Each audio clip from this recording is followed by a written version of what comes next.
or whatever, but it paid for a comfortable house and a little bit of pocket money left over, enough to take a vacation twice a year, what would you do?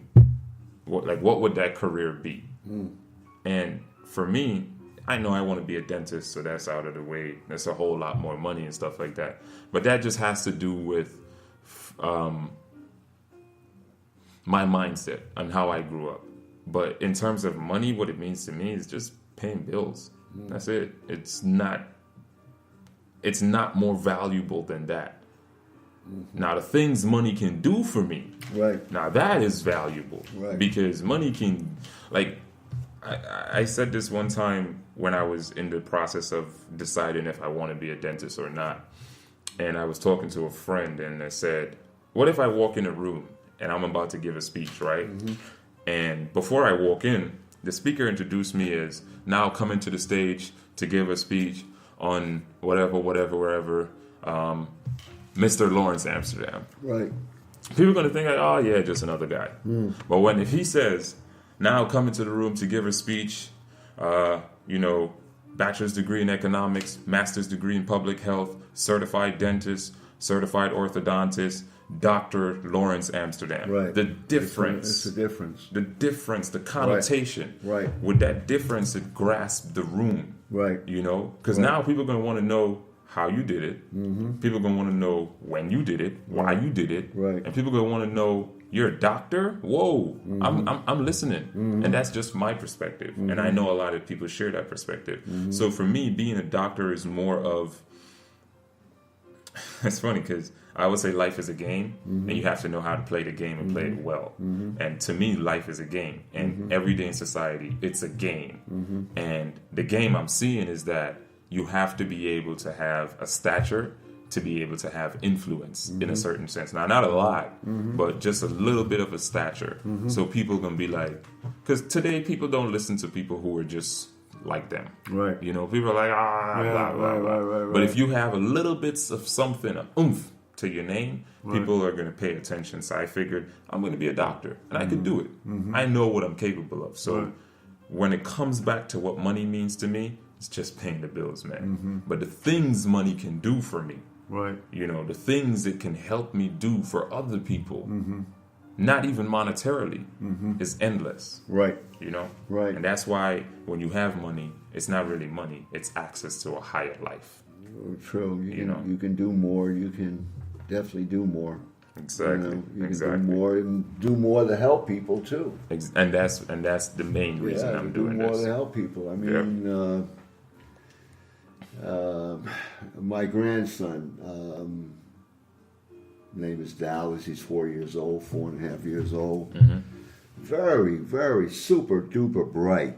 Okay, more so than.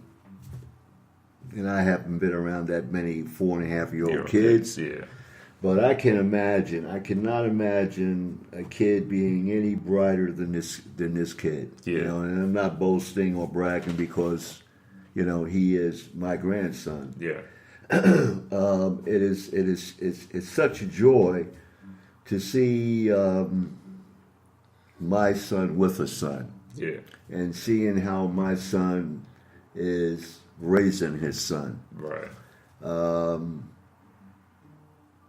lot of things that he's doing, and it goes back to that family unit. Yeah. Because you don't go to school to learn how to be a father. You don't go to school to learn how to be a mother. Okay, that's not there. You have to learn it from family. And if you don't have that, and that's where the problem starts. Then that's where the problem starts, or the problem could start from there. Okay. And it's just, when I see him doing basically, my son, doing basically the same things that I did for him, for his son. Yeah. It brings you joy. Tremendous rewarding. Yeah. It's just wonderful to see. Yeah. But now he's going to a school not too far from here. And it's a very, very, very good school. Right. Okay.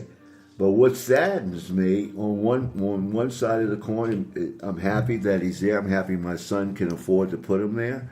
But on the other side of that coin, I'm very sad because I know most of black kids his age are not getting that. Yeah. And there should not be a criteria where if you live over here, that means you go to a bad school. You're not going to be educated like you should. Yeah. But if you live over here, you're going to have good school, good teachers. It shouldn't be that way. Yeah. We don't put enough emphasis on what you're really talking about, people and helping people. And that child is being denied because his parents are divorced or doesn't have a good job or, that means that child is going to suffer because his father and mother might not be making no more than $30,000 a year. Right. So that $30,000 means that their children are going to suffer. Yeah. Because they're not making enough money to afford to give him a good education. Right. You shouldn't have to be worried about, which is my son's problem. He's worried he's going to have to send his child to a private school. Yeah. Or move into an area where the public schools are excellent. And that's so either you're going to pay buying a very expensive house. Right. To be in that neighborhood where the schools are good, right? Or you live in a so-called neighborhood, pretty good neighborhood. Mm-hmm. That means now that you got to go out and put that money for a private school, right? So it just shouldn't be that way, right? It shouldn't be that way. Every child should have a chance to have a good education. True. That's absolutely true. Okay, and that's where the problem starts. I can't imagine how many 4.5-year-old kids you damn near can say, especially black kids, their life is over. Yeah. At 4.5 years old. Just because that infrastructure. Yeah, is not there. Because their parents, for whatever reason, can't get out of where they are. Mm-hmm. For whatever reason, and the kids suffer. So Absolutely. what do you say to those people? You shouldn't have kids. Yeah, you can't say that. No, you can't do that. That's their privilege. That's their right.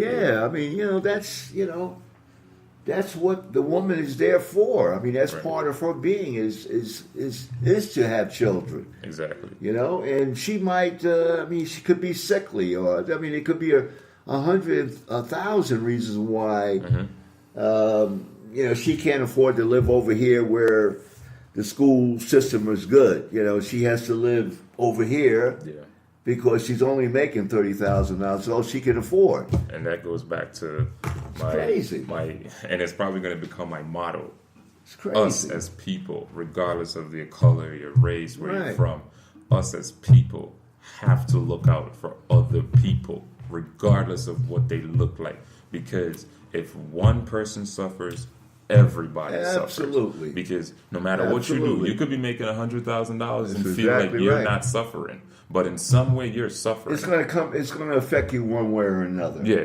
And I might not be able to say what way that is. Exactly but right. some way. Sky's the limit. It can go from 1 to a million. Right. Sky's the limit. It's going to affect you some kind of way. Absolutely. It's going to affect you some kind of way. Yeah, that's true. All right. So, we're coming closer and closer to the end of this. Okay. I wish it wasn't the end, man, because I learned so much from you. I love talking to you, man. And whenever you come to the store, man, I think that you are an exception to the rule. Yeah, I really do. My friend told me, man, you're ahead of your time. Yeah, you are. I think you are. I really do. I think you are. And it will be interesting to. It will be interesting to see where you are and what you're doing, let's say, 5 years from now. Oh, man, 5 years. What I'll be doing in 5 years. It will be interesting, And I would be a D3, a dental student 3, yeah. So right. I'll be 1 year out from graduating from dental school. So, in 5 years. God's and, right. there again, I tell my 4-year-old grandson. Always ask questions. Yep. You don't understand Yep. something, Yep. I mean, That's me. Yeah. I'm the person in the class that always have a If question. you don't understand, Always. if you don't understand something, just raise your hand Yeah. and say, "I don't understand. Can you explain it a different way?" Absolutely. And sometimes that's all it takes is for a teacher to be able to explain something a different way. Because everybody learns in different ways. Right? Exactly. Precisely. So you never say you can't. Right. And if you're not asking 10 or 20 questions a day, Yeah. you're not learning nothing. You're not learning. I don't care how much education you can go to. Or even if you're not asking it to somebody, question things in your own mind. Absolutely. Why is this like this? Absolutely. Why is this like that? Like, Absolutely. a lot of people, simple thing. A lot of people don't know that it's a law to have fluoride in the water that we get from the tap. A lot of people don't know that. Right. And if your tap doesn't have, I think it's 0.7 milligrams of fluoride. Right. Because when you test it, you could test to see how much fluoride is in the water. Okay. I think it's the American Dental Association states that you have to have it. Now, Georgia does have it. They're not going to mess around with that. But there's a lot of people that don't even know, what that is or why is that. Right. You know what I mean? Like, it's just so many simple things that you question. And just Right. for me, a lot of it comes from reading for me. Right. I don't do a tremendous amount of reading, Right. but I read as much as possible. Right. And when I do read, I gather so much information. And and that's why I retain another it. thing, black people need to. Your generation needs to be thinking about this too. Yeah, yeah. It's just about coming together. Young people, black people, have to come together. They have to trust one another. They have to think more about ownership, Right. business. If it's no more than buying some land somewhere, start out with 25 acres or whatever. Something. A great investment buying land. Yeah. There's always going to be someone Who wants to? that can handle that. Yeah. Yeah. Okay, Absolutely true. What happens? All what I'm saying is, what happens now? You know what you want to do. What happens? You go out here tonight and somebody runs into you. Yeah. Yeah. What are you going to do? Are you prepared to be able are you going to be able to still pay your rent? Yeah, that's Are true. you going to be able to do this? Are you going to be able to do that? I mean, we always look one way. Yeah. It's just, we have to look 3 or 4 different ways, man. Right. If this happens, what do I do? If that happens, what do I do? And at some point, you have to stop being your only source of income. Right. Like when you are your only source of income. Exactly right. It's a risky thing. It's a risky thing. You have to have systems in place. You can't. You don't control anything. You don't control your income. Right. That's horrible. Yeah. Whatever that man wants, you can go in that store tomorrow and he says, "Hey, we don't need you anymore." Yeah. Yeah. Okay, so what do you do? Are you going to be able to pay your car note? Are you Right. going to pay your rent? Are Right. you going to be able to eat? That's true. All those types of things. You don't want to get caught in it. You don't want to. And those You are don't the want to get caught questions- up in that. Those are the questions some people don't ask themselves. Yeah, absolutely. Some people need to start My asking themselves daughter, those I questions. always I can get her on the phone right now and she can tell you. She sent me a text just a little while ago, just for the hell of it. She's doing a project, an art project, and she says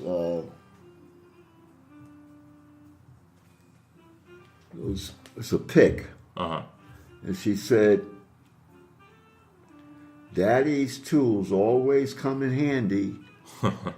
So I always impress upon my children, especially my daughter. I wanted her to be self-sufficient. I didn't want her to be a type of person where she had to rely on a man to take care of her. You know, I want